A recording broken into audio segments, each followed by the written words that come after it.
પેટા ચૂંટણીની કોકડું ઉકેલાઈ ગયું છે ને ચૂંટણીનો રસ્તો સાફ થઈ ગયો છે. જોકે ચૂંટણી પંચે હજી સુધી જાહેરાત તારીખની નથી કરી, પણ રાજકીય પાર્ટીઓની ગતિવિધિ તેજ થઈ ગઈ છે અને આમ આદમી પાર્ટી સૌથી વધુ ઉતાવળી, સૌથી વધારે હરખપદુડી છે કે ભાઈ ઉમેદવાર પણ જાહેર કરી દીધા. ગોપાલ ઇટાલિયા અહીંયાથી ચૂંટણી લડશે અને ગોપાલ ઇટાલિયાએ પ્રેસ કોન્ફરન્સ પણ કરી લીધી અને પ્રેસ કોન્ફરન્સમાં આવેગમાં આવીને, ઉન્માદમાં આવીને એમણે એ પણ કહી દીધું કે ભારતીય જનતા પાર્ટીમાં તાકાત હોય તો મને ખરીદીને બતાવે. તો સામે ભારતીય જનતા પાર્ટીએ પણ વળતો જવાબ આપ્યો છે. એમનું કહેવું છે કે અમે કોઈ ખરીદ વેચાણ નથી કરતા, અમે ક્યારેય કોઈને ખરીદતા નથી. ગોપાલ ઇટાલિયાને સામેથી વેચાવું લાગે છે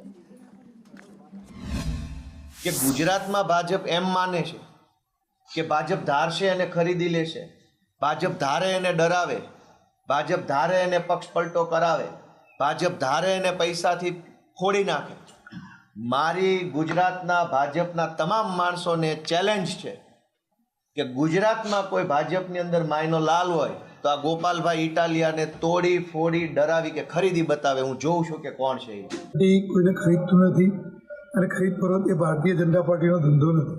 અને મારે ગોપાલ ઇટાલિયાને એટલું જ કહેવાનું કે નેગેટિવ નિવેદનો આપી અને ચર્ચામાં રહેવું કે નેગેટિવ પ્રવૃત્તિ કરીને ચર્ચામાં રહેવું, મહિલાઓ માટે હેલ્પફેલ બોલવું, આ ગોપાલભાઈના માટે એ સામાન્ય વસ્તુ થઈ ગઈ છે.